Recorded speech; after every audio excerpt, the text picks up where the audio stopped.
이태원 참사 국정조사 2차 청문회에서는 이상민 행정안전부 장관이 출석한 가운데 뜨거운 공방이 벌어졌습니다. 야당은 이 장관의 사퇴를, 여당은 정치 공세라며 엄호에 나섰는데 이 장관은 현재 위치에서 최선을 다하겠다는 입장을 밝혔습니다. 북한 무인기가 대통령실 인근 비행금지 구역을 침범한 것과 관련해 야당은 군의 대응 실패가 드러났다며 책임자 경질을 촉구했습니다. 여당은 민주당이 군보다 무인기 항적을 먼저 알고 있었다면 북한과 내통하고 있다는 자백 아니냐며 맞불 공세를 이어갔습니다. 이재명 더불어민주당 대표가 성남FC 후원금 의혹과 관련한 조사를 받기 위해 오는 10일 검찰에 출석합니다. 이 대표가 대선 기간 불거진 의혹으로 검찰에 직접 출석해 조사를 받는 건 이번이 처음입니다. 어제 하루 해외에서 들어온 코로나19 확진자 80%가 중국에서 입국한 것으로 집계됐습니다. 내일부터는 홍콩과 마카오에서 들어오는 사람들에 대해서도 입국 전 음성 확인서 제출이 의무화됩니다. 시청자 여러분 안녕하십니까? 1월 6일 금요일 뉴스가 있는 저녁 시작하겠습니다. 결국 이재명 더불어민주당 대표가 다음 주 화요일 오전에 직접 검찰에 출석해 조사를 받기로 했습니다. 이런 가운데 방탄국회 아니냐는 국민의힘의 반대에도 다수당인 더불어민주당이 임시국회 단독 소집 요구서를 제출하면서 국회 회기는 다음 주에도 바로 이어지게 됐습니다. 군의 부실 대응과 입장 번복에 이어서 정치권의 공방으로도 비화된 북한 무인기 침범 사건도 다음 주 초에 국회 긴급 현안 질의에서 다뤄질 것으로 보이죠. 관련 파장의 본질은 무엇인지 잠시 뒤에 전문가와 함께 자세히 이야기 나눠보겠습니다. 오늘 열린 이태원 참사 국정조사 2차 청문회에서는 이상민 행정안전부 장관을 놓고 뜨거운 공방이 벌어졌습니다. 야당은 이 장관의 사퇴를, 여당은 정치 공세라며 엄호에 나섰는데 정쟁만 거듭되는 청문회를 지켜보던 유족들은 분통을 터뜨렸습니다. 정유진 기자가 보도합니다. 야당 의원들은 청문회 시작부터 이상민 행정안전부 장관에게 집중 공세를 퍼부었습니다. 참사 예방과 대처가 부실했던 점을 부각하며 이 장관의 사퇴를 거듭 촉구했습니다. 증인에게 책임을 물어야만 공직사회 전반에 안전 불감증에 대한 경종을 울리게 될 것이라고 생각합니다. 어쨌든 저는 현재 제게 주어진 위치에서 최선을 다하겠다는 그런 말씀으로 가름하겠습니다. 행정안전부가 유가족 명단을 받지 못했다고 답한 이 장관의 발언이 위증이라고도 공세를 폈습니다. 왜 끝까지 유족 명단을 서울시에서 주지 않았다 이렇게 고집을 부립니까? 132명 중에서 65명 정도만 기재가 돼 있는 아주 불완전한 정보였습니다. 저는 사망자 파일로 파악을 하고 있는 것이고요. 여당은 즉각 제동을 걸었습니다. 야당이 어렵게 마련한 청문회에서 정치 공세에만 시간을 쓰고 있다며 이 장관 엄호에 나섰습니다. 지나치게 사퇴도 강요도 하시고 정인의 발언에 대해서 위증이라고 단정을 하시고 청문회가 진상규명보다는 결국은 이상민 장관을 탄핵시키기 위한 증거 수집 차원에서 열리는 거 아닌지. 여기에 신현영 민주당 의원의 닥터카 탑승 논란도 재차 언급하며 당사자인 민주당을 압박했습니다. 이태원에 도착하셔가지고 15분 계시다가 저 15분 동안 브리핑 받고 했던 거 아니겠습니까? 용산에서 중앙의료원으로 갈 때 탑승 못했습니까?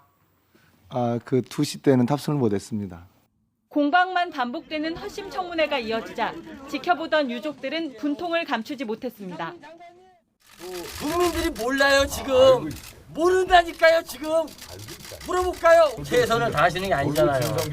이런 가운데 여야는 본회의를 열어 이태원 참사 국정조사 기간을 오는 17일까지 열흘 연장하는 안을 통과시켰습니다. 다음 주 3차 청문회가 예정된 가운데 아직 풀지 못한 쟁점인 청문회 증인 채택을 놓고 또 한 번 여야 진통이 예상됩니다. YTN 정유진입니다. 네, 전해드린 대로 민주당 이재명 대표가 성남FC 후원 의혹과 관련해 오는 10일에 검찰에 출석하기로 했습니다. 대선 기간 불거진 여러 의혹 가운데 이 대표가 직접 검찰에 출석하는 건 이번이 처음입니다. 송재인 기자의 보도입니다. 민주당 이재명 대표 측이 성남FC 의혹으로 검찰에 출석할 날짜를 공식적으로 확정했습니다. 이 대표는 오는 10일 오전 10시 반 수원지방검찰청 성남지청에 출석할 예정입니다. 검찰은 앞서 이 대표에게 지난달 28일 피의자 신분으로 나오라고 통보했지만 이 대표 측이 일방적이라고 반발하면서 불발됐습니다. 이후 검찰은 오는 10일에서 12일 사이 출석 가능한 날짜를 알려달라고 요구했고 일정 조율 끝에 10일로 확정했습니다. 이 대표는 성남시장 재직 시절 성남FC 구단주로 있으면서 네이버와 차병원 등 관내 기업들에서 160억여 원의 후원금을 유치하고 대가로 기업 현안을 해결해준 혐의를 받습니다. 검찰은 앞서 압수수색 과정에서 확보한 민원 문건 등의 증거를 중심으로 조사에서 이 대표를 압박할 것으로 보입니다. 이 대표도 앞서 공개적으로 혐의를 반박해온 만큼 검찰과 치열한 신경전이 예상됩니다.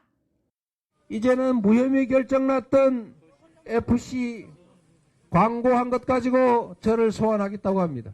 없는 먼지 만들어내려고 십수년 노력했지만 아직도 못 만든 모양입니다. 대선 기간 쏟아진 주요 의혹 가운데 이 대표가 검찰 소환에 응한 건 이번이 처음입니다. 이 대표는 현재 성남FC 의혹 외에도 대장동 의혹과 변호사비 대납 의혹으로 검찰 수사선상에 올라 있습니다. YTN 송재인입니다. 대장동 개발비를 수사하는 검찰이 극단적 선택을 시도했던 화천대유 대주주 김만배 씨를 20여일 만에 다시 불러 조사했습니다. 막대한 개발 이익을 어디에 썼는지 추궁한 것으로 보이는데 특히 최근엔 언론인들과의 금전 거래 정황이 포착돼 경위 파악에 나섰습니다. 나혜인 기자의 보도입니다. 화천대유 대주주 김만배 씨가 검찰청 앞을 지키던 기자들 앞에 모습을 드러냈습니다. 지난해 말 자신의 측근들이 체포되고 극단적 선택을 시도한 지 23일 만입니다. 건강은 좀 어떠신가요? 이제 회복 중이신 거예요? 천화동의 1호에 관련된 기자들은 그대로 유지하신 건가요? 지난 2일 화천대유 이한성 대표와 최우향 이사를 범죄 수익 275억 원 은닉 혐의로 기소한 검찰은 김 씨를 상대로 나머지 대장동 개발 이익의 용처를 추궁한 것으로 전해졌습니다. 검찰 관계자는 김 씨의 건강 상태는 충분히 고려했고 당사자와 조율해 조사를 재개했다고 설명했습니다. 지금까지 범죄 수익 1,000억 원가량을 동결한 검찰은 대장동 일당에게서 환수해야 할 전체 부당이득을 4,400억 원대로 보고 있습니다. 김 씨가 대장동 개발 과정에서 이재명 민주당 대표 측에 약속했다는 천화동인 1호 지분이나 남욱 변호사가 폭로한 불법 선거자금, 각종 로비 의혹 역시 규명해야 할 대목입니다. 특히 검찰은 김 씨가 과거 언론사 중견기자 여럿과 금전 거래를 했던 정황도 포착해 경위를 파악하고 있습니다. 2018년부터 2020년 사이 일간지 기자 3명에게 적게는 9천만 원에서 많게는 6억 원을 건넸고 한 방송사 기자에겐 명품 신발을 줬다는 진술을 확보한 것으로 전해졌습니다. 검찰 관계자는 아직 범죄 혐의가 있는지는 알 수 없다면서도 경위는 확인해야 한다고 설명했습니다. 앞서 김 씨는 법정에서 공개된 정영학 녹취록에서 기자들은 현찰이 필요하다거나 SNS로 차용증을 받고 2억 원씩 주고 아파트 분양도 받아줬다고 말했습니다. 김 씨가 기자 시절 일했던 머니투데이의 홍모 회장도 과거 김 씨에게서 50억 원을 빌렸다가 이자 없이 원금만 갚아 청탁금지법 위반 혐의로 검찰 수사를 받고 있습니다. YTN 나hin입니다. 북한 무인기의 용산 비행과 관련한 정치권 공방이 사전 정보 입수 논란으로 번지고 있습니다. 국민의힘은 처음 의혹을 제기한 민주당을 겨냥해 북한 내통설까지 제기했고 민주당은 황당한 음모론이라고 맞받았습니다. 권남기 기자가 보도합니다. 국민의힘은 북한 무인기의 비행금지구역 침범 의혹을 제기했던 더불어민주당 김병주 의원을 겨냥해 일제히 내통설을 제기했습니다. 군 내부나 북한 등을 통해 알지 않았느냐는 겁니다. 다른 쪽으로부터 입수한 것인지도 국민들에게 명백히 밝혀야 합니다. 그 정도의 신통력이 있다면 국회의원보다는 우리 전군을 교육시키는데 남은 여생을. 삼성 장군 출신 신원식 의원은 한 발 더 나갔습니다. 북한과 내통하고 있다는 합리적 의심을 할 수밖에 없다고 주장했습니다. 사성 장군 출신이자 당사자인 민주당 김병지 의원은 지도만 볼 수 있으면 간단히 확인할 수 있는 것이라고 발끈했습니다. 간첩이라고요? 어떻게 대통령실과 국민의당은 이렇게 음모를 하고 있습니까? 대통령은 사과하십시오. 민주당 지도부도 황당한 음모론이라면서 신원식 의원의 의원직 사퇴와 안보 라인 전면 쇄신을 촉구했습니다. 대한민국 제1야당이 북한과 내통하고 있다고 주장하는 정부 여당 도대체 제정신입니까? 무능한 안보 정책 전면 재검토하고 대통령실과 내각의 안보 라인도 교체할 때입니다. 국민의힘은 문재인 정부 책임론으로 방어선을 치는 동시에 왜 민주당은 북한에만 관대하냐고 다시 반박하며 종일 치고받는 공방이 이어졌습니다. 옳았구나, 이번이 찬스구나 생각하고 우리 군을 비난하고 대통령을 공격하는 데만 혈안이 되어 있는 것은 아닙니까? 북한 무인기 침투가 사전정보 입수 의혹에서 북한 내통설로 확전하자 여권 내부에선 너무 나갔다는 반응도 읽힙니다. 합참을 포함한 군 내부에서 유출됐을 가능성을 배제할 순 없겠지만 야당의 정략적 공세에 지나치게 전선을 넓히고 있다는 겁니다.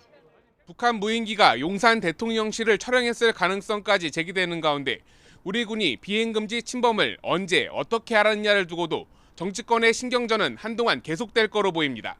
YTN 권남기입니다. 북한 무인기 사태가 군 책임론으로 옮겨붙은 가운데 대통령실도 내부적으로 불편한 심기를 감추지 않고 있습니다. 윤석열 대통령은 군의 내부 감찰 결과를 보고 인사조치를 판단할 것으로 보이는데 개각설까지 재점화될 가능성도 있습니다. 조은지 기자의 보도입니다. 북한 무인기 사태를 둘러싸고 용산 내부는 그야말로 부글부글 군 책임론이 들끓고 있습니다. 무인기가 비행 금지 구역까지 침범한 사실이 무려 도발 9일 뒤 늑장 보고되자 윤석열 대통령은 폭발했다고 전해집니다. 고위 관계자들도 YTN에 새 정부 들어 안보 사고가 잇따라 가뜩이나 군에 대한 불신이 깊다면서 군의 무능력과 기강해이를 질타했습니다. 동시에 조직 보호 본능이 강해 사태를 숨기려다 더 큰 문제가 벌어진다고 비판했습니다. 다만 당장 군 수뇌부 경질이나 징계 등 행동이 이어지지는 않을 분위기입니다. 무인기 하나에 장성들이 우수수 떨어지는 모습을 북한에 보여줄 수 없고 오히려 추가 도발에 역이용될 수 있다는 판단 때문입니다. 대통령실은 군 수뇌부 책임론을 묻는 말에 군 당국의 검열 결과가 나오면 윤 대통령이 종합적으로 상황을 판단할 거라고 말했습니다.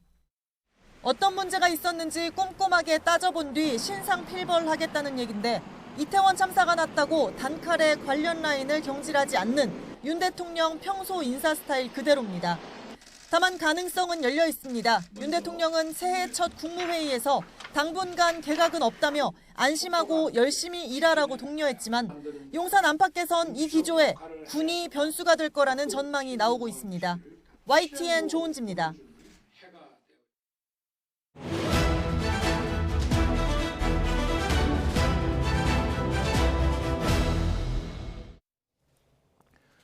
네, 오늘의 정치권 소식, 정치가 있는 저녁 정관은에서 김재섭 국민의힘 서울 도봉갑 당협위원장 그리고 김현정 더불어민주당 대변인 두 분과 함께 짚어보겠습니다. 안녕하세요. 네, 안녕하세요. 네, 어서 오세요. 네.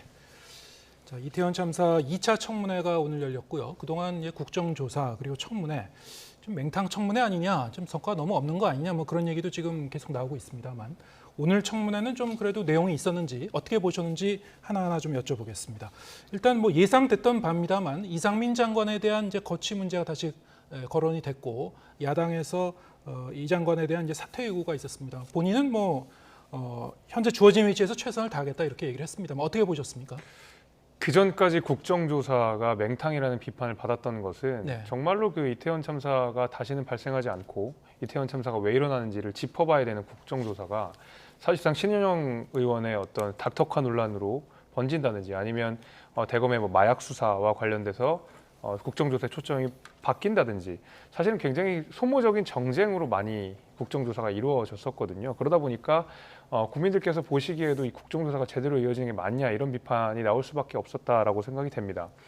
그런 가운데서 관련자들이 자신들의 책임을 좀 부인하는 면들도 굉장히 많이 보여줬고 오늘 이제 이상민 장관까지 이르러서 이상민 장관도 사퇴에는 어느 정도 선을 그은 것으로 보이고 있는데 저는 이상민 장관에게 분명한 책임은 있다고 생각합니다. 뭐 오늘 나왔던 뭐 위증이라든지 이런 내용들을 다 차치하고라도 처음에 이태원 참사가 났을 당시에 경찰에게 책임이 없다라는 식으로 처음에 말씀을 하셨을 때부터 저는 이미 큰 책임 소재는 이미 이상민 장관에게 있다라고 생각이 됩니다.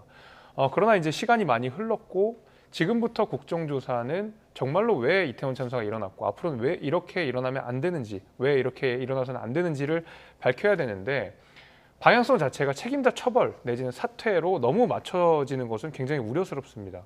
왜냐하면 앞서서 뭐 서울경찰청장도 마찬가지고 용산경찰서장도 마찬가지고 책임을 부인하는 형식으로 계속 국정조사가 이루어졌던 것은 책임자를 법적으로 정치적으로 책임하는 방식으로 국정조사가 이루어진다고 했을 때 지금까지 있었던 정보를 은폐하거나 은닉하거나 책임을 회피하는 방식으로 계속 유인 동기가 발생할 수밖에 없거든요.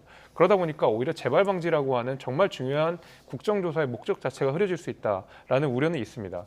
저는 그런 가운데서 이 이태원 참사에 대해서 이상민 장관이 책임질 수 있는 부분은 굉장히 다양하다고 생각이 되고 한 꼭지가 사퇴이고 하나는 이 이태원 참사가 재발 방지까지 어떻게 대책을 마련하는지 관련 입법들이 어떻게 이루어지는지까지 다 마무리를 해놓고 물러나는 것도 방법이라고 생각합니다. 지금 당장 사퇴를 하는 것이 저는 능사라고 생각하지는 않고 국정조사라는 목적 자체를 우리 다시 한번 되짚어보고 이 재발 방지라는 것을 확실하게 약속하고 대책 마련이 됐을 때 그때 물러나는 것도 방법이라고 생각합니다. 네, 그러면 뭐 어떤 방법이라든 이상민 장관을 책임을 질 필요가 있고 재발 방지책이 어느 정도 마무리되면은 이 장관이 물러나는 것이 맞다 이렇게 보시는 거군요. 아마 민주당에서 계속 그런 요구를 할 거라고 생각이 됩니다. 그러나 이제 국정조사 가운데서는 국정조사의 어떤 증인으로서 야당의 의원, 여당의 의원들이 묻는 질문에 대해서 충실하게 대답해야 되는 책임도 있는 것이기 때문에 네. 지금 당장 사퇴 요구는 조금 빠르다라는 생각도 좀 듭니다. 네.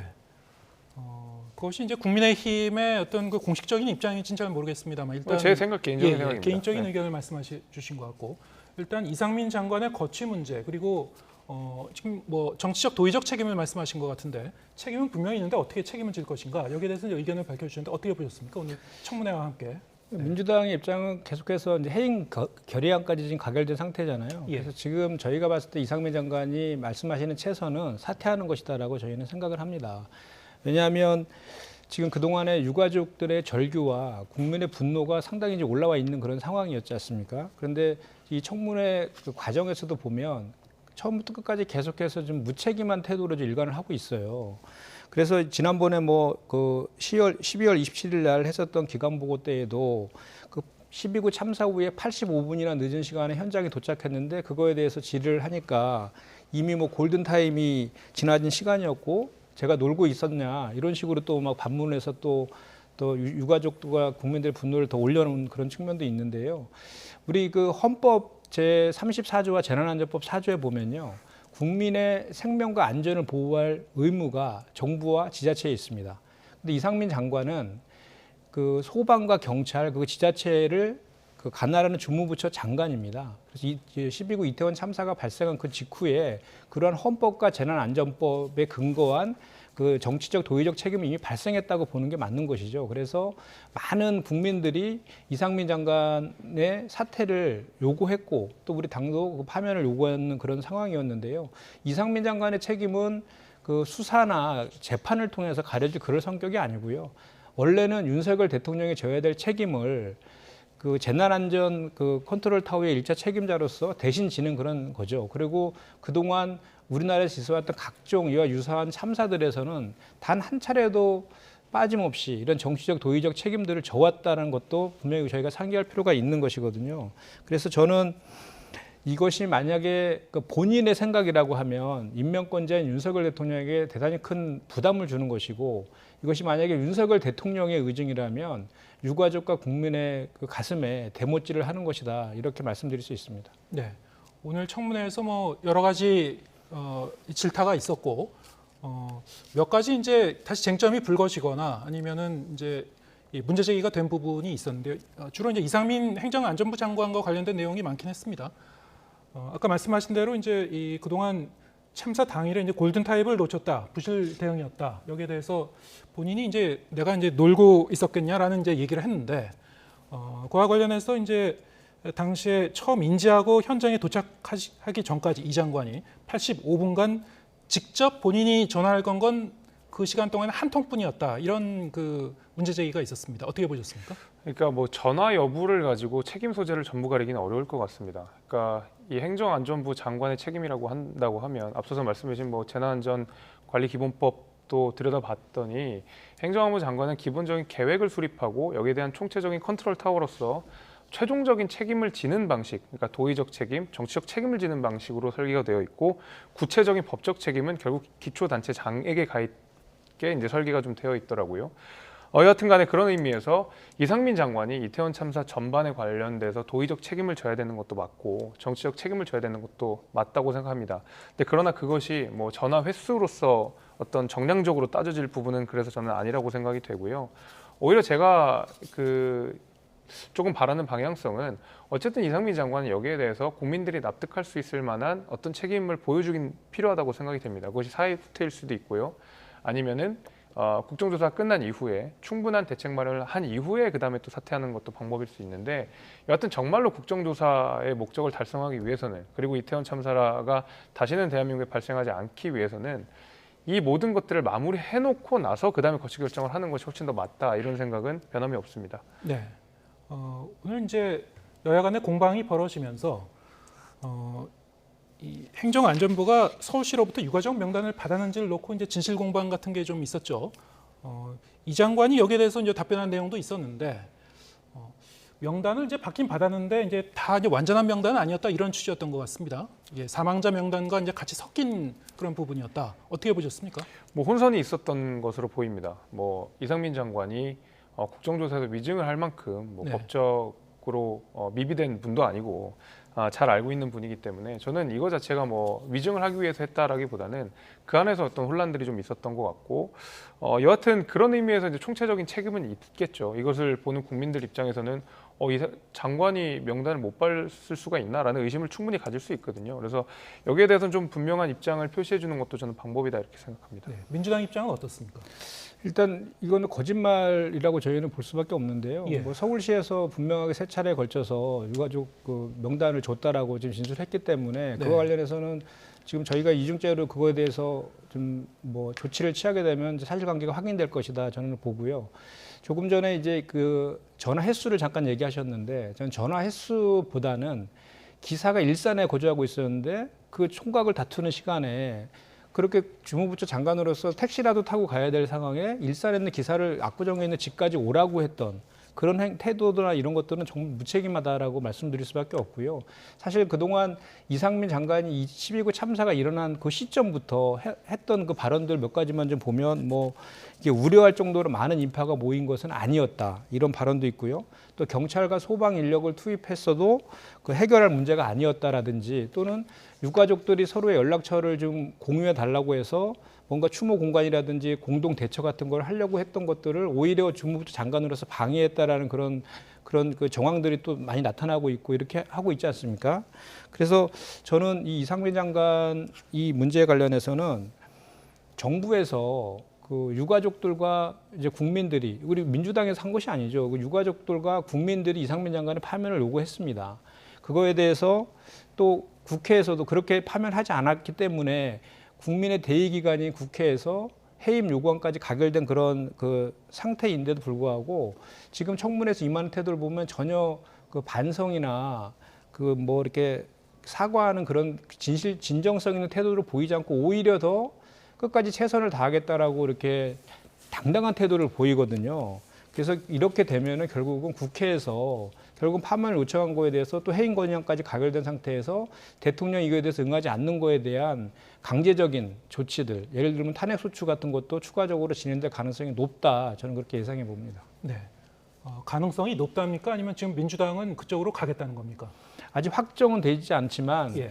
그 전에 저희가 이미 해임 건의안 국회에서 가결시킬 때 해임 건의안에서 받지 않으면 파면을 요구할 수 있다. 그 탄핵 소추를 할 수 있다라는 그 가능성을 다 그때도 다 이미 밝힌 상태이기 때문에 지금 청문회에서 이런 태도나 이런 것들을 봤을 때 그런 탄핵 소추 쪽으로 갈 가능성이 대단히 높아졌다. 이렇게 말씀드립니다. 지금 10일 동안 국정조사 기간이 연장이 됐고요. 이제 3차 청문회 증인 채택 문제도 협의해서 이제 정하고 이제 진행을 해야 될 텐데 여야 간에 이제 거기에 대해서도 의견 차이가 좀 커서요. 지금 말씀하신 대로 이제 이 원인 규명과 이 책임자 규명 그리고 재발 방지책 여러 가지 여러 가지 이제 그 사안을 한꺼번에 좀 짚어봐야 되는 것이 청문회 기간 국정조사의 이제 역할이기도 하기 때문에 이게 한 번 더 청문회를 해서 이 모든 거를 종합적으로 이제 검토하고 짚어볼 수 있을지 이거는 좀 의문이긴 합니다만 어쨌든 지금 증인 채택에서도 굉장히 이제 쟁점이 남아 있는 거죠. 어떻게 풀어갈 겁니까? 그렇다고 하더라도 국정조사 말고는 현재로서는 방법이 없는 것 같습니다. 예. 뭐 일각에서는 특검까지도 이야기를 하고 있는데 저는 특검이야말로 국정조사의 의미를 가장 퇴색시키는 방법이라고 생각하거든요. 제가 조금 전에도 말씀드렸다시피 국정조사는 어쨌든 이와 관련된 모든 책임자들이 어떤 잘못이 있었고 어떤 시스템에 오류가 있었는지를 낱낱이 밝혀서 다시는 이런 일들이 발생하지 않도록 원인을 규명하는 데 초점이 맞춰져야 되지 어떤 사람이 잘못했기 때문에 이 사람은 바로 법적인 책임을 져야 됩니다. 감옥에 보내야 됩니다. 라는 식으로 국정조사가 분풀이식으로 흘러가게 되면 정말로 중요한 그 원인 규명에 소홀해질 수 있다는 것이거든요. 근데 법적 책임의 강도를 훨씬 더 올리는 것이 특검이기 때문에 일각에서 나온 특검 주장은 그런 의미에서 국정조사를 대단히 퇴색시킬 수 있다고 생각이 되고 법적 책임을 전제로 하는 국정조사는 관련자들에게 은폐 동기를 더 강화시킬 수밖에 없습니다. 내 잘못 없습니다. 법적인 책임 없습니다. 라고 해서 계속 책임을 회피하는 방식으로 갈 수밖에 없거든요. 그래서 저는 불충분하지만 국정조사를 훨씬 더 내실 있게 하는 것이 좋을 것 같고 여기에 대해서는 여야 모두가 책임감을 갖고 임할 필요는 있다고 생각이 됩니다. 과거 뭐 이 신현영 의원 논란도 그렇고 뭐 이 대검 마약 수사 논란도 그렇고 사실은 지금 이 원인 규명을 하는데 크게 중요한 이슈는 아니었거든요. 근데 이게 너무 소모적으로 가는 부분이 있습니다. 그래서 적어도 3차 이 국정조사로 이어질 때는 훨씬 더 여야 의원 모두가 조금 긴장한 상태로 그다음에 내실 있는 상태로 국정조사에 임하지 않아야 되나라는 생각도 저는 분명히 갖고 있습니다. 국민의힘에서는 지금 신현영 의원의 이제 증인 채택도 이제 요구하고 있는 걸로 알고 있는데요. 근데 신현영 의원은 이게 정쟁으로 소모될 가능성이 대단히 좀 높긴 하지만은 그래도 한 번은 짚고 넘어갈 필요는 있다고 생각이 됩니다. 앞서서 이상민 의원 이야기를 하시면서 이제 기사가 압구정동에서 뭐 어디까지 왔다 이런 말씀하셨는데 마찬가지로 현장에 나가서 현장 그 닥터카가 이동하는 과정 속에서 혼란을 줬다든지 아니면 현장에서 미스하는 어떤 뭐 명령 체계를 좀 흔들었다든지 할 수 있는 가능성이 있다 그러면 그 부분에도 짚어볼 필요가 있겠습니다만은 여당 입장에서도 너무 이것을 정쟁으로 소비할 필요는 없다라는 생각입니다. 네, 정쟁으로 좀 비춰지면 안 될 것 같은데 어쨌든 여야 간의 이 입장 차이는 좀처럼 좁혀지지 않고 있거든요. 지금 한덕수 총리와 이상민 장관 증인 채택을 요구하고 있는 겁니까? 3차에서? 제가 알기로는 일단 그 오늘 본회의에서 그 국정기간이 이제 10일 연장돼서 17일까지가 이제 의결이 됐기 때문에 17일까지 이제 종료되는 것이고요.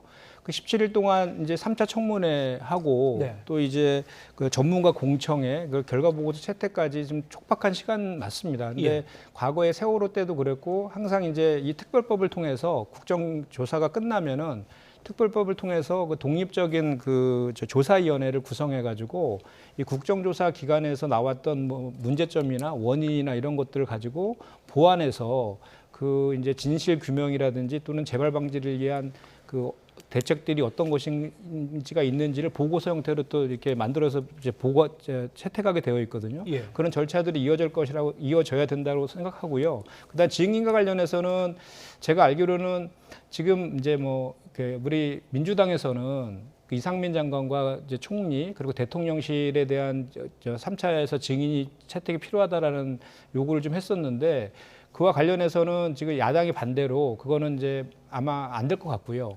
다만 이제 그 유가족 그 부분은 민주당에서는 이제 접은 겁니까?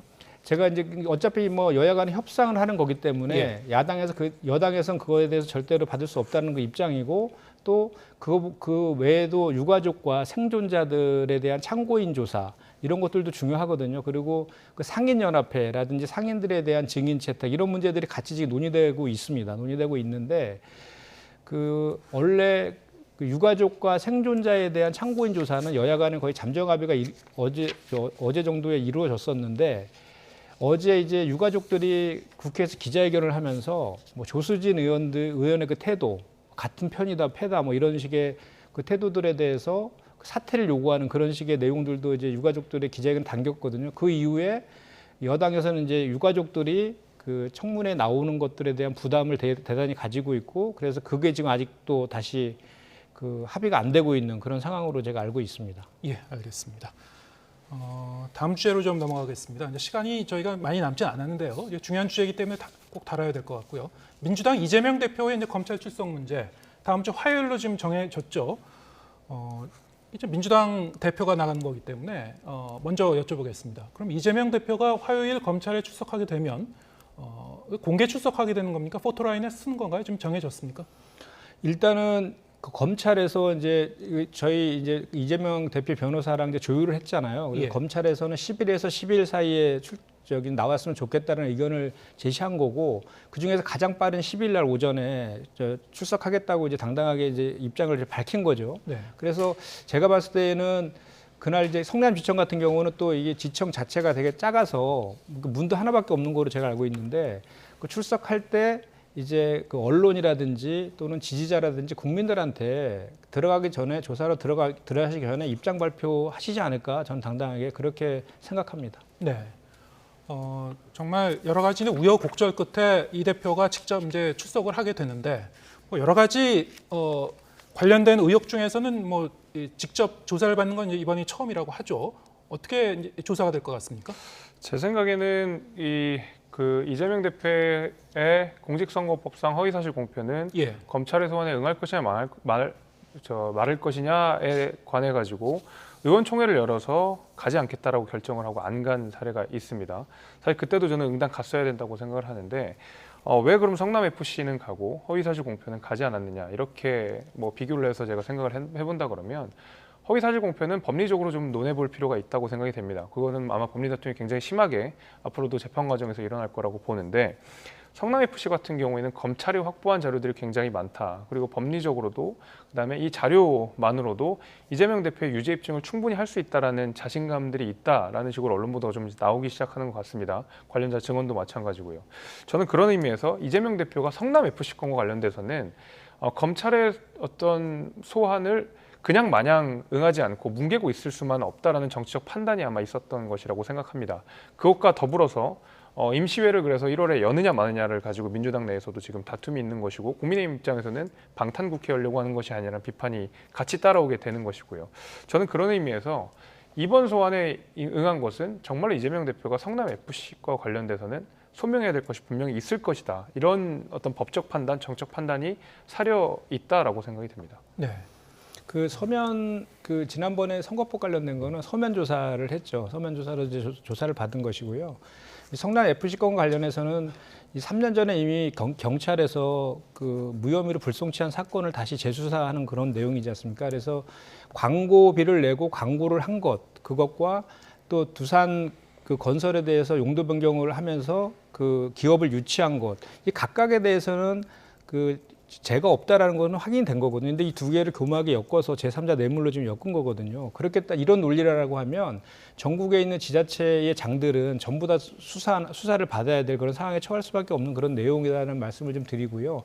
그리고 이제 이 성남FC 건하고 그 미르재단하고 K스포츠 재단 건하고 이렇게 많이 비교를 해서 이제 말씀들을 하시던데, 그 건과 이 건은 어떤 측면에서 이제 차이가 있냐면, 성남FC 건은 시민 구단이거든요. 공공기관이고, 그 미르재단 같은 경우에는 민간 법인이라는 거죠. 민간 재단이라는 거 차이가 있고, 그 당시에 후원금을 미르재단과 K스포츠에 후원금을 줬던 그 이재용 삼성 부회장과 신동빈 그 롯데 회장 같은 경우에는 무죄 판결을 받았어요. 무죄 판결을 받았고, 그때 박근혜 전 대통령께서 청와대를 불러서 직접 독대를 하면서 부탁을 했었거든요.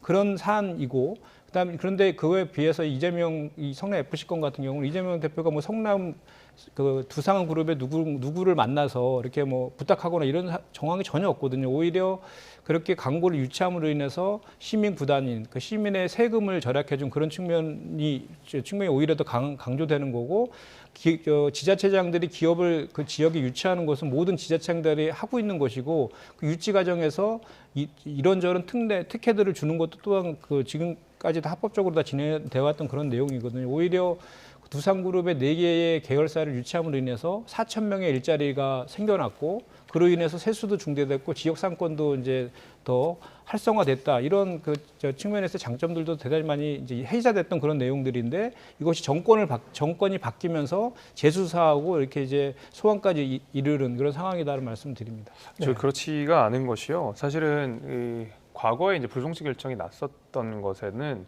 굉장히 여러 가지 의문점이 남아 있습니다. 예를 들면 성남FC를 통해서 어떤 뭐 유관 체육단체에 돈이 흘러간 정황이 있고 거기에서 현금으로 인출을 했는데 응당 그렇게 되면 압수수색이라든지 강제 수사로 전환을 했어야 했음에도 불구하고 아무런 조치를 하지 않았다는 점이 굉장히 의심스럽다라는 것을 사후에 지금 검찰 조사를 통해서 밝혀진 바가 있고요. 두산 유치한 거 굉장히 칭찬할 만합니다. 그럼에도 불구하고 왜 그럼 기부 체납 비율을 15%에서 10%로 낮췄느냐. 이유 없이 낮춘 부분에 대해서는 분명히 설명이 필요하거든요. 거기에 대해서는 두산건설이 막대한 이익을 받았다는 것도 사실이기 때문에 여기에 대한 조사가 하나도 이루어지지 않은 상태에서 이루어진 불송치가 과연 올바르게 된 수사냐라는 의문이 남을 수밖에 없습니다. 게다가 이에 대해서 재수사 요청을 끊임없이 했었던 검찰 내부의 목소리를 뭉개고 모 지검장이 이를 수사를 뭉갰다라는 의혹도 지금 있는 상황이거든요. 그러니까 여기에 대한 재수사를 가지고 정권이 바뀌었기 때문에 내용이 달라진다라고 볼 수는 없는 것이고 올해 정상적인 검찰 수사의 절차가 진행된다 이렇게 보는 것이 타당할 것 같습니다. 네. 그 두 분의 의견이 이제 정반대로 이제 엇갈리는데 결국에는 당시에 이제 성남시가 여러 대기업으로부터 이렇게 한 수십억 원의 후원금을 유치한 것 자체가 일상적인 것이었는지 아니면 대단히 이례적인 그런 특별한 것이었는지 그리고 인허가 등과 관련한 어떤 반대급부에 있어서 어떤 법적인 문제는 없었는지 하면 검찰이 확보하는 문건이나 물증이 있다면 관련지어서 이제 조사를 할 것이고요. 여기에 대해서 이재명 대표가 본인의 의혹을 당당하게 소명하고 해소할 수 있을지 다음 주 잘 지켜보도록 하겠습니다. 김재석 국민의힘 서울 도봉갑 당협위원장 그리고 김현정 더불어민주당 대변인 두 분과 함께했습니다. 고맙습니다. 고맙습니다.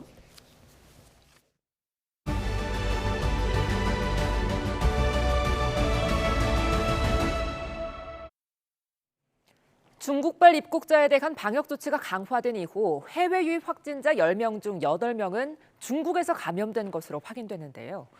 중국과 인접한 홍콩과 마카오에서 오는 입국자에 대해서도 음성 확인서 제출이 의무화됩니다. 김평정 기자입니다. 이번 겨울 코로나19 유행은 점차 감소세를 나타내고 있습니다. 지난해 연말부터 신규 환자 그래프가 꺾이더니 5주 만에 가장 적은 5만 명대로 떨어졌습니다. 그런데 신규 환자 가운데 국내 감염이 아닌 해외 유입 사례는 오히려 늘고 있습니다. 지난 4일에 세 자릿수로 올라서더니 급기야 석 달여 만에 가장 많은 200명대 중반까지 증가했습니다. 이는 중국발 입국자에 대한 코로나19 전수검사가 시행되면서 확진자를 많이 찾아낸 것이 영향을 미쳤습니다. 실제로 해외 유입 확진자 가운데 중국에서 온 입국자가 무려 80% 비중을 차지했습니다. 중국 내 확진자 급증과 일부 국가에서의 신규 변이 확산이 국내 코로나 유행에 영향을 미칠 우려가 제기되고 있습니다. 이에 따라 정부는 1월 2일부터 중국발 입국자에 대해 강화된 방역 대책을 시행하고 있으며 다만 입국 전 코로나19 음성 확인서 제출이 추가로 시행되며 입국 후 검사와 함께 이중 확인 체계가 갖춰진 뒤로는 중국발 단기 체류자의 확진 비율은 확연히 감소했습니다. 입국적 검사를 하지 않았을 때와 입국 전 검사를 하고 왔을 때의 차이가 한 60% 정도의 비율로 감소를 했기 때문에 입국 전 검사에서 걸러진 환자들이 상당수 있다. 입국 전 음성 확인서 제출은 중국과 맞닿은 홍콩과 마카오에서 오는 입국자까지로 확대됩니다. Q코드를 통한 검역 정보 사전 입력도 의무화되며 입국 후 검사는 중국발 입국자와 달리 면제됩니다. YTN 김평정입니다. 제로 코로나 폐지 이후 처음 맞는 올해 춘제 기간, 약 21억 명의 중국인이 귀성길에 오를 전망입니다. 작년의 갑절이자 코로나19 이전의 70% 수준을 회복하는 건데 감염 확산 우려에 중국은 물론 전 세계가 긴장하고 있습니다. 베이징 강정규 특파원입니다. 공휴일만 일주일, 14억 인구 대이동이 이루어지는 중국의 춘제 운송기간이 시작됩니다. 중국 정부는 앞으로 40일 동안 약 21억 명이 귀성길에 오를 걸로 내다봤습니다. 작년의 갑절, 코로나19 발병 이전인 2019년의 70% 수준입니다. 지역 간 이동을 제한했던 제로 코로나 방역 정책 폐지 이후 보복적 귀향에 나서는 셈입니다. 加之疫情3年来，人民群众累积的回乡过年、探亲访友、旅游观光等出行需求集中释放。 대부분은 친지 방문이나 농민군들의 귀향 행렬인데 여행 비율도 적지 않습니다. 실제 중국 남부 휴양지로 가는 항공권은 50% 안팎 오른 상태입니다. 하이난 사냐의 최고급 호텔과 리조트에선 지난 3년 동안의 손실을 이번에 만회했다는 말이 나올 정도입니다.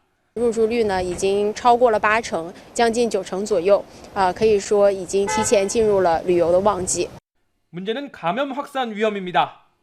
특히 의료 기반이 취약하고 고령층이 많은 농촌 지역의 피해가 커질까 우려가 높습니다. 오는 8일 중국의 입국 격리 폐지와 함께 해외여행도 크게 늘어서 지구촌 전역이 바짝 긴장하고 있습니다. 베이징에서 YTN 강정규입니다. 전국적으로 기승을 부린 한파와 난방비 급등으로 생산 단가가 오르면서 일부 채소 가격이 2배나 올랐습니다. 여기에 더해 유제품도 새해부터 일제히 가격이 올라 소비자들은 설 전까지 가격 오름세가 지속될까 장보기가 겁이 납니다. 임성재 기자입니다. 서울 중구에 있는 대형마트 채소 판매대입니다. 눈에 띄게 올라간 가격에 소비자들은 가격표를 다시 살피는가 하면 판매대 앞에서 이내 발길을 돌리기도 합니다. 대표적인 쌈채소인 적상추는 100g당 1,500원 수준으로 한 달 전에 비해 2배 정도 올랐고 예년에 비해서도 40% 정도 올랐습니다. 깻잎 역시 100g당 3,000원 수준으로 한 달 전 2,000원대에서 40% 넘게 올랐습니다. 오이나 애호박 등 소비자들이 즐겨 찾는 채소류도 마찬가지입니다. 오이 10개 소매가는 한 달 전에 비해 80%, 애호박은 70% 넘게 가격이 뛰었습니다. 최근 한파와 폭설로 수확량이 줄고 난방비 상승으로 시설 재배 품목의 생산 단가가 오른 탓이 큽니다. 가격이 뛴 건 채소류만이 아닙니다. 새해 첫날부터 원유 가격이 오르면서 유제품 100여 종이 일제히 가격을 올리는 등 먹거리 물가가 줄줄이 상승하고 있습니다. 말 그대로 안 오른 게 없는 상황, 소비자들은 장보기가 겁이 납니다. 많이 비쌌죠. 지금. 상당히 비쌉니다. 그냥 뭐 호박이라든지 가지라든지 뭐 이런 뭐 두부라든지 하여튼 이런 게 다 생기면 다 올랐으니까 아무래도 가지수를 많이 줄이죠. 반찬 가지수를. 2주밖에 남지 않은 설 연휴 전 물가 오름세가 계속되면 부담도 더 커질 수밖에 없습니다. 굉장히 많이 올랐습니다. 정말 많이 올랐어요. 뭐 다 아시다시피 이 식용유, 밀가루 안 오른 게 없으니까 설 전에 가격이 내려갈 것 같지는 않고요. 점점 더 올라가겠죠. 그래서 걱정입니다. 정부는 설 명절 장바구니 물가 안정을 위해 배추, 사과, 소고기 등 10대 성수품의 정부 비축량 14만 톤을 단계적으로 공급할 예정입니다. YTN 임성재입니다. 지난해 4분기 삼성전자와 LG전자의 영업이익이 큰 폭으로 떨어졌습니다. 1년 전보다 삼성전자는 70%, LG는 90%가량 이익이 줄었는데 글로벌 경기 침체에 따른 IT와 가전기기 수요 감소가 원인입니다. 보도에 박홍구 기자입니다. 삼성전자의 지난해 4분기 실적이 예상했던 것보다 더 큰 폭으로 하락했습니다. 영업이익이 4조 3천억 원으로 1년 전보다 69%, 전분기보다는 60% 감소했습니다. 삼성전자의 분기 영업이익이 5조 원 아래로 내려간 것은 2014년 3분기 이후 8년여 만에 처음입니다. 매출도 8.5% 줄어 70조 원으로 집계됐습니다. 글로벌 경기 침체에 따른 반도체 수요 감소 등으로 어닝 쇼크를 기록한 것입니다. 삼성전자 측은 메모리 사업 수요 부진과 스마트폰 판매 둔화로 실적이 크게 하락했다고 설명했습니다. 특히 메모리 사업은 4분기에 구매 수요가 크게 줄면서 재고가 많이 쌓이고 그에 따라 가격 하락폭도 예상보다 확대돼 실적 악화의 주요 원인이 됐습니다. 지난 1년간 영업이익은 43조 원으로 16% 감소했으나 매출은 7.9% 늘었습니다. 매출이 사상 처음으로 300조 원을 넘었으나 4분기 어닝 쇼크로 빛이 발했습니다.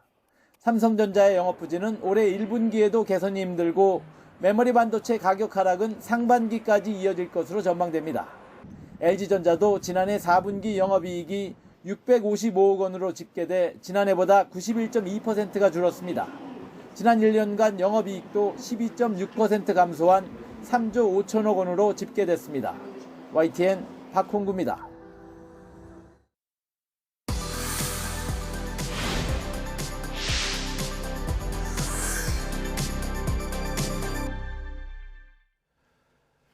네, 지난달 26일 우리 영공을 침범한 북한 무인기가 용산 서울 비행금지구역 일부를 비행한 사실이 뒤늦게 확인이 됐죠.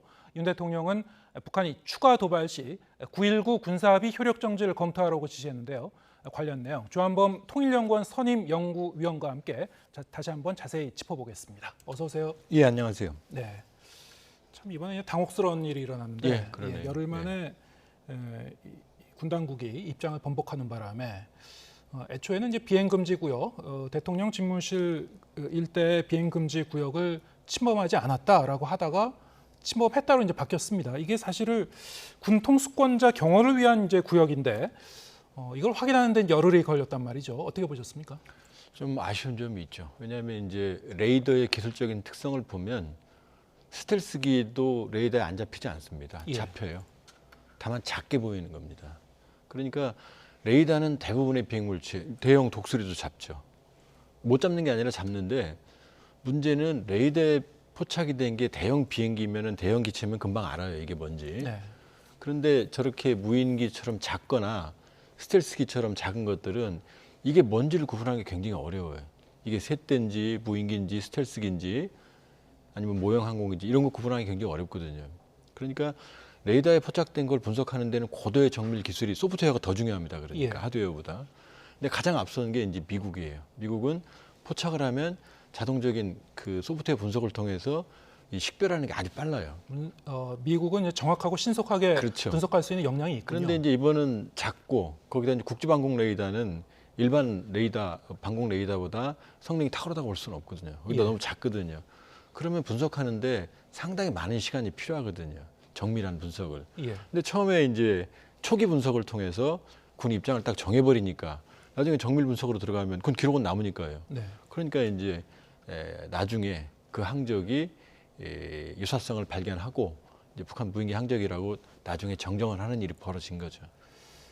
열흘이라는 기간이 너무나 좀 이 신속 대응을 요구하는 이런 상황에서 너무 이제 긴 시간이어서요. 지금 이제 군 이 문책론도 나오고 그리고 이제 어떻게 재발 방지할 것인가. 지금 상황에서는 무인기가 다시 침범할 경우에 북한의 무인기가 다시 침범할 개연성도 분명히 있습니다만 과연 그 방지가 되겠느냐. 어떻게 보십니까? 일단은 이제 무인기가 새로운 무기체계로 등장을 해서 여러 전쟁에서 상당히 효과적이었어요. 아제르바이잔, 아르메니아 전쟁에서 아제르바이잔 무인기가 거의 전쟁의 판도를 바꿨습니다. 아르메니아 기갑부대를 거의 무력화시켰거든요. 그다음에 우크라이나 전쟁. 그런데 이 무인기들을 지금 그 눈에 띄는 무인기들, 우크라이나 전쟁, 아제르바이잔, 아르메니아가 터키나 이란제거든요. 터키나 이란이면 첨단 공업 국가가 아니거든요. 그러니까 그렇게 첨단 성능을 가진 것들이 아니에요. 다만 무인기라는 무기 체계가 갑자기 등장하니까 그동안 방어 체계가 없었던 거죠. 그러니까 빠른 공을 치는 타자가 갑자기 공이 늦게 오면 이게 당황하거든요. 지금 그런 상황입니다. 그러니까 여기에 대응하는 하드킬, 소프트킬, 그러니까 격추 시스템, 그다음에 전파기로 이게 지금 개발이 되고 있어요. 지금은 기존의 무기 체계로 무인기라는 새로운 이 도발에 대한 대응을 해야 되는 상황이거든요. 그러니까 무인기만 특화된 무기 체계는 없습니다. 그러니까 벌컨이나 우리 비오나 비오캅은 저고도로 침투하는 적 기를 제압하는 거고, 그다음에 헬기나 KA1은 공대지 공격이지 공대공이 아니에요. 이 무기체로 막으니까 한계가 있었던 거고. 또 하나는 이 수도권은 인구 밀집 지역입니다. 어디를 가더라도. 그럼 벌컨은 화망을 구성하는 거거든요. 그러니까 많은 탄원을 쏴서 거기서 격추시키는 거죠. 그럼 어마어마한 낙탄이 벌어지거든요. 비오도 역시 마찬가지고. 그러니까 수도권에 한계가 있다. 그러나 새로운 무기체계 개발을 하는까지라도 기존의 무기를 복합적으로 사용을 하면 그러면 이번에 교훈을 따라서 무인지대라든지 예상 경로에 밀집을 시켜놓으면은 격추될 확률은 상당히 높아지는 거죠. 네. 어쨌든 이제 탐지나 아니면 대응 그 과정에서 일종의 이제 구멍이 발견된 거니까요. 여기에 대해서는 좀 면밀히 저희가 철저하게 대비책을 좀 세워 나가야 될 것 같고, 이번에 이 군당국 합참이 발표한 내용과 국정원이 어제 이제 발표한 내용이 엇갈리는 그 내용이 있어서 그것 때문에 이제 좀 논란이 또 일었죠. 과연 그러면은 이 비행 금지 구역을 북쪽을 이제 스치고 지나갔다면은 스치고 지나가면서 대통령 집무실을 촬영을 했겠는가? 군 당국은 아직도 촬영하지 못했을 거라고 그런 입장을 바꾸지 않고 있습니다만 국정원은 촬영했을 수도 있다 이겁니다. 왜 이런 엇갈린 입장이 나오게 됐을까요? 왜냐하면 명확한 건 모르죠. 예. 왜냐하면 북한 무인기 우리가 수거한 건 아니니까요. 그러나 중요한 건 그 정도 거리에서 그냥 한번 이 선해에서 가는 상황으로 촬영을 했다면 안보적으로는 크게 그렇게 중요하지는 않습니다. 예를 들면 미국의 상업위성이나 아니면 구글 지도가 서울을 더 자세히 보거든요. 그런데 과거에 추락했던 북한 무인기에 수거된 그 촬영 장치나 이 감시 장치를 분석해 봤을 때 그 정도 고도, 3km 고도에서 한 바퀴 선회하고 그냥 간 거거든요. 네. 그렇다고 그러면은 유의미한 찍었다 하더라도 유의미한 정보를 가져가지는 못했을 거다. 사실 이제 무인기를 통해서 항공 촬영을 하려면은 그 해당 지역을 정확히 파악하려고 하더라도 지그재그로 이제 계속 누비면서 굉장히 많은 촬영을 해야 되거든요. 오랜 시간을 채공해야죠. 예. 그런데 그냥 스쳐 지나갔거든요. 그렇게 보면 물론 우리가 뭐 방심하면 안 되지만 오히려 말씀드렸지만 서울은 구글이 더 잘 봅니다. 구글 지도로. 네. 뭐 일반인들도 볼 수 있거든요. 구글 지도는 이제 그 시점이 촬영 시점이 좀 그때 시간이 업데이트가 걸리죠. 되지는 네, 않습니다만 시간이 걸리죠. 이를테면 뭐 38노스라든가 북한 이 상황을 계속 지금 지켜보고 있는 미국의 단체들 상업 위성을 이용해서 분석하지 않습니까? 예. 네, 핵실험장 같은 거. 그러니까 YTN도 돈을 내면요 예. 위성 받을 수 있습니다. 그렇습니다. 실시간으로 매일 볼 수 있습니다. 북한도 마음만 먹으면은 이제 돈 주고 이 살수 상업 있죠. 위성 사진을 사와서 예. 분석할 수 있는 지금 거니까요. 뭐 네. 방송은 실제로 예. 해상도는 높지 않지만 계약을 해서 예. 그 위성 지도를 받아보고 있습니다. 그렇다면은 사실은 이제 무인기를 통해서 촬영을 했느냐 안 했느냐 이것이 이제 이 문제의 핵심이나 본질은 아닐 수도 있지만 그럼에도 이 군 당국이나 이 국정원에서도 어느 정도 성능의 이 카메라가 탑재됐었는지 무인기에 그거를 모르기 때문에 이제 단언할 수 없는 그런 상황이다. 그렇죠. 이런 말씀이시군요. 예, 알겠습니다. 자, 이번 그 사태를 계기로 해서 윤석열 대통령이 북한이 다시 한번 우리 영토를 침범한다면은 9.19 군사합의 효력 정지를 검토하라고 이제 지시한 게 있었습니다. 자, 이걸 어떻게 볼 것인가? 일단은 그 표현은 효력 정지입니다만, 그러면 효력 정지가 있을 것이고 파기가 있을 것인데요. 자, 이것을 이제 구분해 볼 수 있는 겁니까? 현행 남북관계 발전법에 따르면 이 기존의 남북간의 합의는 대통령이 기한을 정해서 효력을 정지시킬 수 있다 이렇게 되어 있습니다. 예. 그다음에 국회의 비준을 받은 경우에는 국회의 비준 동의를 받아서 효력을 일정 기간 또 역시 마찬가지죠. 효력을 정지시킬 수 있다. 그렇기 때문에 남북관계 발전법에 따라서 효력을 정지시키는 걸 검토하라 이렇게 지시를 한 거고요. 또 하나는 그렇다면 뭐 파기를 못하느냐? 파기할 수 있죠. 왜냐하면 뭐 남북이 국가 간의 관계는 아니지만 특수관계지만 국가에 준하는 관계거든요. 그럼 모든 국제관계에서 합의는 파기될 수 일방적인 파기로 뭐 불가침 조약도 파기할 수 있는 거거든요. 네. 그렇게 보면 파기도 가능합니다. 그러나 효력 정지는 다시 되살릴 수 있는 거고 예. 파기는 끝난 거거든요. 그렇게 보면 어느 정도 수위도 조절하고 남북관계 발전법의 취지에도 맞게 조절을 한 발언이 효력 정지를 검토하라는 그 발언의 의미라고 봐야죠. 어차피 이제 합의 문서라 이게 남북 양측의 이 상호적인 그 의견 일치에 따라서 이제 이 실행이 되는 거라서요. 북한이 이른바 그동안 이제 9.19 군사 합의 이후에 뭐 여러 번 이제 특히 최근에 들어서 이 군사적 도발을 통해서 이제 위반을 해왔습니다만, 자, 이 북한도 지키지 않고 남한도 여기에 대해서 효력 정지를 할 경우에 이게 나중에라도 일정 시점에서 쉽게 되살릴 수 있을 것인가 이런 거에 대한 이제 걱정도 있을 수 있을 것 같고요. 또 한편으로는 이 효력 정지를 하게 되면은 이것이 남북 간의 우발적 충돌을 막는 어떤 그 안전판 역할을 하는 건데 이것이 없어지는 것이 아니냐, 어떤 상당히 좀 위험한 상황이 올 수 있는 거 아니냐 이런 문제 제기도 충분히 가능할 것 같습니다. 2018년 9월 19일 예. 9.19 합의 이후에 그러니까 작년이죠. 작년 9월 말까지 2번 북한이 위반을 했습니다. 네. 근데 10월부터는 석 달 동안 15번을 위반을 했어요. 근데 북한 입으로는 합의 이 파기는 얘기 안 하거든요. 네. 그건 왜 그러냐면 9.19 군사 합의는 사실은 우리의 압도적인 해군력이나 공군력 혹은 뭐 육군력도 재래식 전력에서 우리가 압도적이거든요. 예. 근데 우리 전력의 작전이나 여러 가지 전력 투사에 제약을 가하는 게 9.19 군사 합의입니다. 그러니까 우리한테 불리해요, 사실은. 예. 북한에게 유리합니다. 재미도 많이 받고. 그런데 우리는 그걸 감수하고서 이제 안전판을 만들겠다는 판단을 내린 게 9.19 군사 합의거든요. 근데 북한은 그러니까 자기들에게 유리한 건 이용을 하면서 계속 위반을 하는 거거든요. 그러니까 9.19 군사 합의를 만일에 효력 정지를 시키게 되면 우리 군이 매우 공세적으로 북한을 압박할 수가 있죠. 예. 그럼 북한도 부담을 느끼게 됩니다. 근데 이제 말씀하신 것처럼 이게 마지막 안전판이거든요. 남북 간에 지금 군사적 한라인도 대화도 전혀 없거든요. 그러면은 모든 군사적 충돌에서 상대방의 의지를 오판한 우발적 충돌이 제일 오래되는 거거든요. 그러면 9.19 군사합의 효력 정지가 되면은 우발적 충돌 가능성이 훨씬 더 커지죠. 남북 간에. 의도적이건 비의도적이건. 그러면 그 합의 파기로 인한 우리의 공세적인 효력 정지로 인한 우리의 공세는 커질 수 있지만 그러나 긴장 관리 훨씬 더 정교한 긴장 관리 과제가 이제 남는 거고 만일 우발적 충돌이 발생을 하면 이제 책임 소재 누구 책임이냐부터 시작해서 복잡한 문제들이 또 발생할 수 있죠. 그러니까 9.19 군사 합의 효력 정지는 양면이 다 있습니다. 네. 공세적인 면, 부담. 양날의 칼이 될 수가 있다. 예, 양날의 칼입니다. 정확하게. 예. 그럼 우발적인 충돌이 일어났을 경우에 그게 말씀하신 대로 정교한 관리가 과연 가능하겠느냐? 뭐 돌발적인 상황은 뭐 아무도 모르는 거니까요. 어떻게 보십니까? 이제 좀 어떤 그 대결 국면이 앞으로 좀 더 격화될 거라고 보십니까? 일단 양측이 물러서지 않고 있죠. 예. 이미 지난해 10월부터 그러니까 북한은 이미 전략을 전환했습니다. 예. 미국을 압박하다 안 되니까 남한을 대한민국을 압박하는 이게 이제 소위 약한 고리 때리기 전략이거든요. 한반도의 긴장을 고조시키면 우리도 부담이고 미국에도 부담이거든요.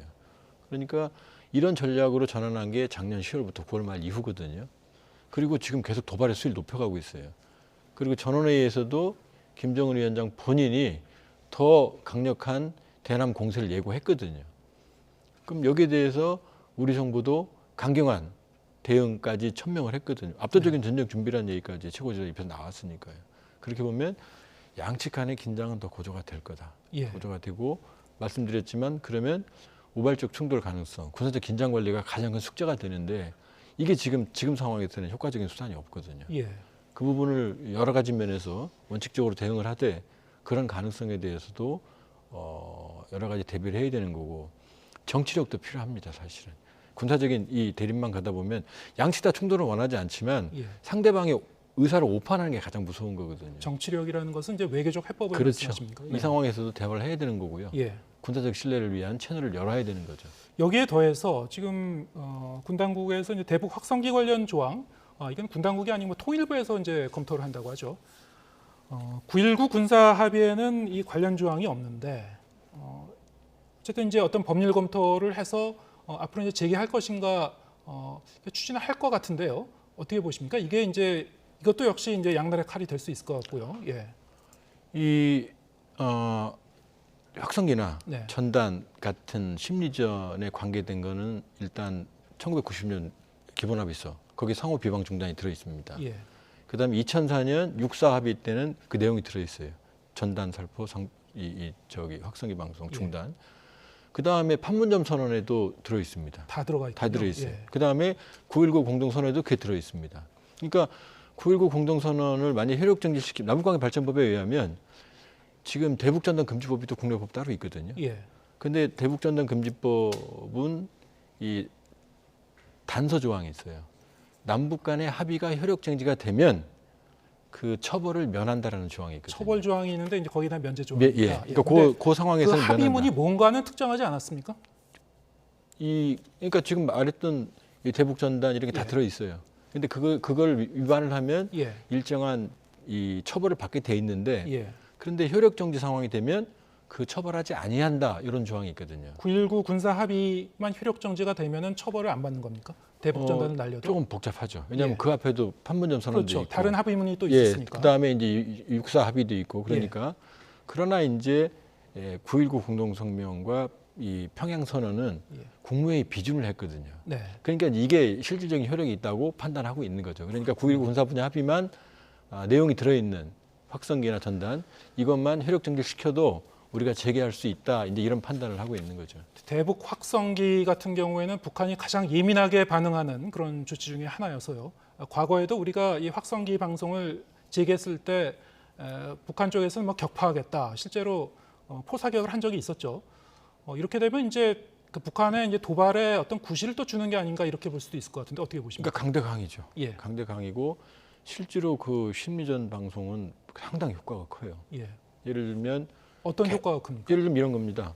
계속해서 이제 우리가 뭐 특별히 욕하는 게 아니고요. 예. 예를 들면 일기예보를 계속 해줍니다. 그러면은 내일 비 와요 그러면은 북한 군들이 우산을 갖고 나와요 다음 날 아침에. 그 얘기를 들었다는 얘기죠. 예.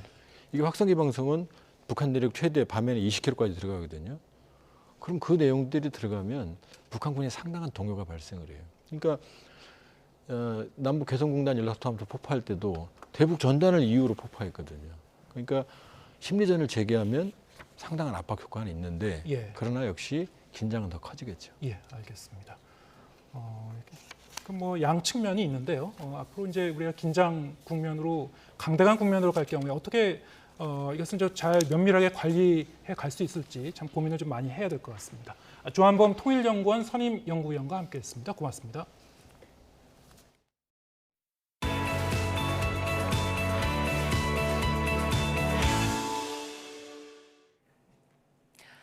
이런 팀이 있을까 싶다. 이런 일들이 일어나는 것 자체가 부끄럽다. 흥국생명 김연경 선수의 작심 발언인데요. 대체 무슨 일이 있던 걸까요? 발단은 지난 2일로 거슬러 올라갑니다.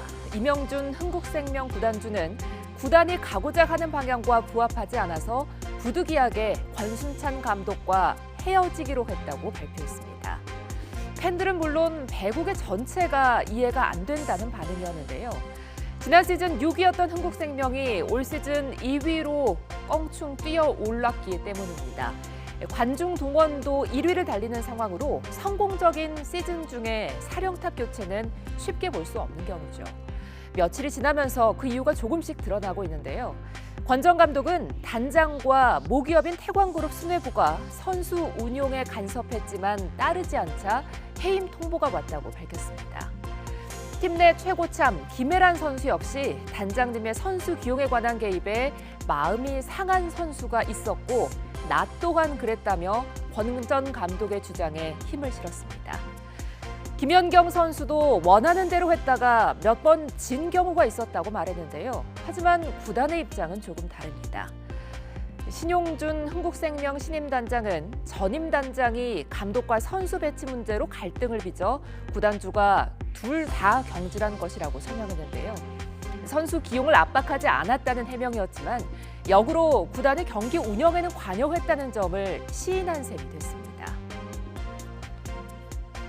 팬들은 분노하고 있습니다. 어젯밤 있던 경기에서 팬들은 선수들을 지지한다는 피켓을 들고 나왔고 일부 팬들은 자비를 들여 트럭 시위까지 진행하고 있는데요. 태광산업과 흥국생명 본사 등을 돌며 청렴하지 않은 구단 운영 방식을 개선해야 한다고 목소리를 높였습니다. 배구 흥행에 앞장서고 있지만 유독 바람잘 날이 없는 흥국생명.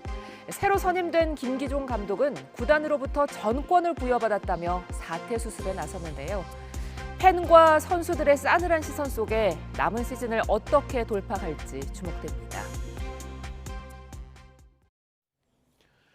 네, 세계 최대 규모의 전자제품 박람회가 미국 라스베이거스에서 막을 올렸습니다. 온전한 형태로 3년 만에 개최되는 대규모 행사에 행사장의 개막 전부터 사람들이 몰려들었습니다. 현지에서 김철희 기자의 보도입니다. 미국 라스베이거스 컨벤션 센터. 이른 아침부터 건물 출입구 곳곳이 CES를 보러 온 사람들로 북적입니다. 지금 현재 미국 현지 시각으로 오전 9시 반 정도가 됐습니다. 본격적인 행사 시작까지는 아직 30분 정도가 남았지만 벌써부터 많은 사람들이 행사장 주변으로 모여든 모습입니다. 세계 각국에서 날아든 관람객들은 새로움에 대한 설렘으로 상기된 표정입니다. I'm from Toronto, Canada. It takes 5 hours flight to be here. Mainly like something we are in fintech, but there are something AI and some electric automobile. This is kind of my major interest.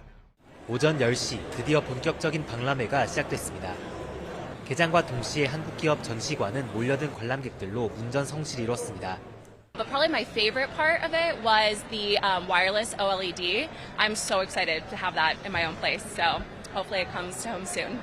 한국 중소기업들도 이번 CES를 통해 그동안 갈고 닦았던 기술을 선보였습니다. 행사를 계기로 좋은 기업이 해외에 더 많이 알려지기를 바라는 마음이 큽니다. 우리의 이런 기술들이 다른 나라에 많이 알려졌으면 좋겠다는 가장 근본적인 이런 어떤 원초적인 니즈가 좀 더 잘 꼽혔으면 좋겠어요. 현지 시각 목요일에 시작된 행사는 오는 일요일까지 나흘 동안 계속됩니다. 주최 측은 이 기간 10만 명 넘는 사람이 행사장을 찾을 것으로 내다봤습니다. 미국 라스베이거스에서 YTN 김철입니다. 네, 지금 보신 대로 올해 CES에서는 국내 기업들이 만든 제품과 기술이 혁신상을 휩쓸었습니다. 최첨단 기술이 보여주는 우리의 미래는 어떤 모습일지 윤혜리 기자가 취재했습니다. 파도처럼 굽이치는 화면에 빨려 들어가는 느낌이 듭니다. 올레드 패널 260장을 이어붙인 초대형 조형물에 관람객들은 눈을 떼지 못합니다. 이런 고화질 패널을 장착하고 주변 연결선을 없앤 LG전자의 올레드 TV도 눈길을 끌었습니다. 무선 올레드는 완벽하게 선을 없앤, 그래서 더욱더 큰 몰입감과 자유로움을 보여드릴 수 있는 그런 TV라고 보시면 될 것 같습니다. 구글과 아마존, 애플까지 수십 가지 전자기기들이 한데 모여 있습니다.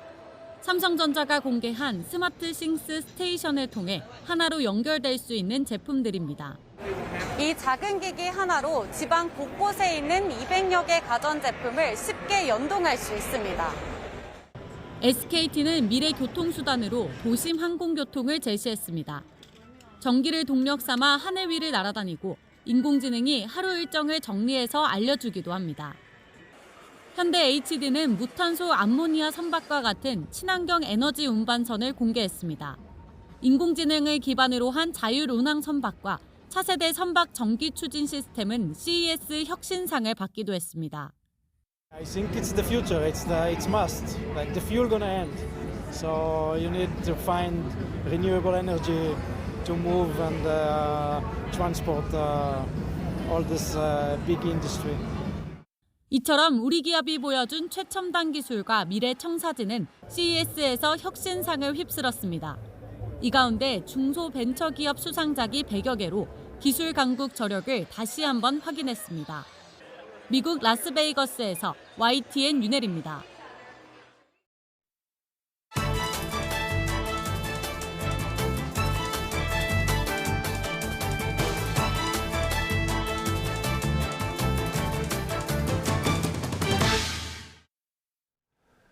월간 유의저 시간입니다. 이번 달은 새해를 맞아 경제, 사회 등 올 한 해 각 분야에서 예상되는 변화를 짚어보겠습니다. 첫 시작으로 고물가, 고금리 등 난관이 예상되는 우리 경제 상황을 전망해 볼 텐데요. 시민들의 경제적 고민과 궁금증에 대해 전문가들의 답변은 어떤지 서은수 PD가 취재했습니다.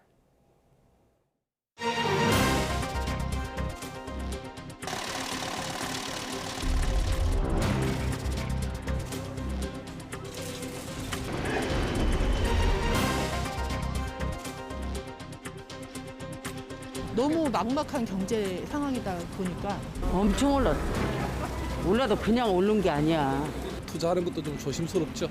할인권을 좀 부여매려고 지금 하고 있습니다.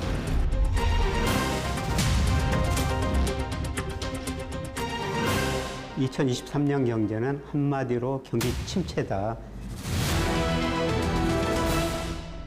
실질 소득은 더 떨어지고 이자 상환 부담은 더 가중되고 물가는 점점 올라가고 있고 하루 다르고 이틀 다르고 이렇게 전기세라든지 뭐 겨울에 난방 이런 거 뭐 시장 물가도 올라갈 것 같고 이런. 물가 상승률이 정점을 찍고 하향 안정화될 것이라는 것은 저도 그림을 그리고 있습니다. 그게 물가 상승률이 정점을 찍었다는 뜻이지 그것이 물가가 더 이상 안 오른다는 뜻은 또 아닙니다. 물가 상승률이 정점 찍고 떨어질 뿐이지 물가는 여전히 오르고 있다. 저는 물가 상승률은 뭐 한국은행이나 정부가 예측한 것보다 좀 낮을 수가 있는데 그거는 다른 측면에서 물가 상승률이 낮아진다는 것은 다른 측면에서 경기 침체라는 겁니다. 그래서 물가 상승률이 떨어진 건 긍정적인 측면도 있지만은 경기 침체 때문에 물가가 떨어진다. 이런 거 부정적인 측면도 있는 것 같습니다. 경험해보지 못한 경기 침체가 온다. 물가 상승률이 4%를 초과하고 그리고 경기 침체를 동반한 소위 말하는 스태그플레이션이에요. 물가는 치솟는데 소득만 떨어져줘요. 이건 견딜 수 없는 상황이죠. 이런 걸 스태그플레이션이라고 해요. 이번 경기 침체 다음에 회복 속도가 문제인데요. 회복되더라도 상당히 오랫동안 저성장이 좀 불가피하는 게 이게 저는 더 문제가 아닌가 생각됩니다. 너무 정확한 걸 지적해 주셨어요. 안타깝게도 이 저성장 국면에서 딱 급격히 회복될 만한 그런 사인을 찾기가 어려운 국면이 아닐까 하는 그런 걱정이 돼요. 그럼 금리 인하는 23년 연내에 있기가 어렵다고 생각을 합니다, 개인적으로. 22년에도 금리가 소위 2.25%포인트 기준금리 인상됐거든요. 1년 동안. 근데 23년에 추가적인 금리 인상이 있죠. 우리나라 변동금리 대출자가 78.5% 정도 되거든요.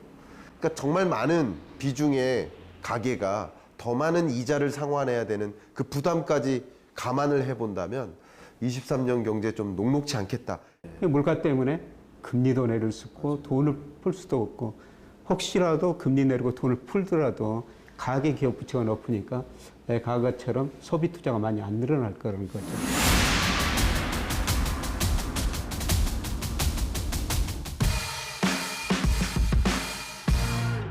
은행에 지금 금리가 괜찮으니까 저축해야죠. 무조건 지금은 저축입니다. 증시자금으로 투자하지 않을까. 어쨌든 23년에 맞이하는 이 기준금리가 향후 경제에서 가장 높은 금리가 될 것 같다 이런 생각을 합니다. 그래서 기본적으로 23년은 빚 갚는 데 집중하시고요. 두 번째는 좀 저축 비중을 늘렸으면 좋겠다. 저는 3천만 원이 있다면 주식 비중을 좀 늘리고 싶습니다. 하도가 경기 침체니까 주가가 추세적으로 대세 상승 국면으로 들어서는 국면은 아닐 거예요. 그래서 일정한 수준에서 박스권인데 코스피가 박스권에 접어들면요. 이 종목 간 차별화가 굉장히 심화되거든요. 그래서 올 한 해는 주가 지수 자체보다는 우리 투자자들이 종목을 좀 많이 공부하셔가지고 투자하시면은 좀 이익을 낼 수 있는 한 해가 되지 않을까 그렇게 생각합니다. 2020년에 팬데믹 위기가 왔고 그때 금리를 급격하게 인하했었죠. 그때 돈의 이동이 시작된 겁니다. 왜? 돈의 가치가 현격하게 떨어지니까 주식시장으로 돈이 이동했던 거예요. 근데 2022년에는 고물가가 찾아왔고 금리가 올라가니까 투자자들이 주식시장에 머물렀던 돈을 은행으로 돈의 이동이 있는 거죠. 근데 그 돈의 이동이 다시 언제 본격적으로 주식시장으로 이동할까? 금리 인하가 아니라 금리 인하에 대한 기대가 굉장히 강해질 때, 금리 인하론이 크게 부상할 때쯤에 여러분들이 돈의 이동을 좀 관찰하시고 같이 그 돈의 이동에 맞춰서 주식시장으로 또 편입시킬 수도 있지 않을까 그런 생각을 좀 드려봅니다. 주택 구입을 언제쯤 해야 하는지. 가격이 내려가면은 부동산을 매입하는 게 더 맞는 건가라는 생각도 하고. 우리가 집값에도 제가 물가나 소득이나 렌트 이런 거에 비교하면 한 30% 정도 가대평가됐거든요. 부동산 거품이 해소되는 과정이다. 앞으로 금리가 떨어지면 집값이 올라갈 것이다. 이런 전망도 나올 텐데요. 금리가 떨어지면 집값 떨어지는 속도가 둔화되겠죠. 그런데 집값을 결정하는 더 중요한 요소인 경기가 나빠지기 때문에 최소한 앞으로도 1년 정도는 저는 집값은 하락 국면이라고 보고 있습니다. 지금 말씀드렸듯이 집 사지 말라는 겁니다. 월간 단위로 봤을 때 12월 기준 마이너스 1.57%, 전국 평균 아파트 매매 가격 상승률이 이 정도까지 떨어졌는데 월간 단위로 봤을 때는 23년 1, 2분기에 추가적인 조정이 있을 거라고 봅니다. 마이너스 집값 상승률을 유지해 나갈 것으로 저는 판단하고 있어서 내 집 마련 시점을 조금 더 뒤로 미뤄 나가는 것을 좀 추천드리고 싶습니다. 일자리를 좀 더 하나 더 마련을 해서 조금 더 수입을 늘리고 싶습니다. 여행을 좀 가고 싶습니다. 전세 조금 더 넓은 평수로 이사 가고 싶어요. 차를 바꾸고 싶어요. 뭐야? 23년 경제가 정말 녹록치 않을 것이기 때문에 투자 의사결정 같은 경우는 더 신중히 함으로써 23년 한 해만큼은 좀 지키는 투자를 하셨으면 좋겠다. 네, 이럴 때는 일하면서 근로소득 얻는 게 정말 중요하거든요. 일하면서 근로소득 얻고요. 틈틈이 그 주시장에도 관심 가지시는 게 좋을 것 같습니다. 네, 전기차 택시가 귀금속 판매장에 돌진해 승객 1명이 다쳤습니다. 운전자는 브레이크가 말을 듣지 않았다며 급발진을 주장했는데 경찰이 사고 원인 조사에 나섰습니다. 이상곤 기자입니다. 하얀색 차가 빠른 속도로 인도를 넘어 돌진합니다. 행인이 깜짝 놀라 피하고 건물 안에서는 희뿌연 연기가 피어오릅니다. 오전 6시 반쯤 대전시 탐방동의 한 귀금속 판매장에 택시가 돌진했습니다. 이 사고로 매장은 아수라장이 됐고 택시에 타고 있던 40대 승객이 병원으로 옮겨졌습니다. 택시가 건물로 돌진하면서 들이받은 표지판입니다. 파손된 기둥은 사고 당시 충격이 얼마나 컸는지를 말해주고 있습니다. 사고가 난 택시는 지난해 출고된 새 전기차였습니다. 60대 택시기사는 경찰 조사에서 차량 급발진을 주장했습니다. 지하차도를 빠져나온 뒤 아무런 이유도 없이 속도가 붙었고 브레이크를 밟아도 소용없었다고 말했습니다. 밟은 상태예요. 안 붙이려고 차를 그때부터 핸들 조작을 한 거죠. 맞으면 차가 안 와서 그걸 꺾었는데 워낙 속도가 붙어갖고 내가 차를 어떻게 움직일 수가 없더라고요. 제가 그 상태로 나한테 들어간 거예요. 전기차는 사고 이후에도 시동이 꺼지지 않았던 것으로 전해졌습니다. 경찰은 차량 블랙박스와 사고 기록 장치 등을 확보해 분석에 들어갔습니다. 블랙박스 영상을 통해서 확인할 수 있고 사고 기록 장치에 의해서 사고 당시에 브레이크를 밟고 있던 상태냐 아니면 가속 페달을 밟고 있던 상태냐 이런 것이 아마 기본적으로 분석이 됩니다. 경찰은 자체 분석에도 원인 규명이 미흡하다고 판단되면 국립과학수사연구원 등의 정밀 분석을 의뢰할 예정입니다. YTN 이상곤입니다. 네, 오늘 뉴스가 있는 저녁은 여기서 인사드리겠습니다. 잠시 뒤에는 뉴스 퍼레이드가 이어집니다. 저희는 다음 주 월요일 저녁 7시에 다시 찾아뵙겠습니다. 함께해 주신 여러분 고맙습니다.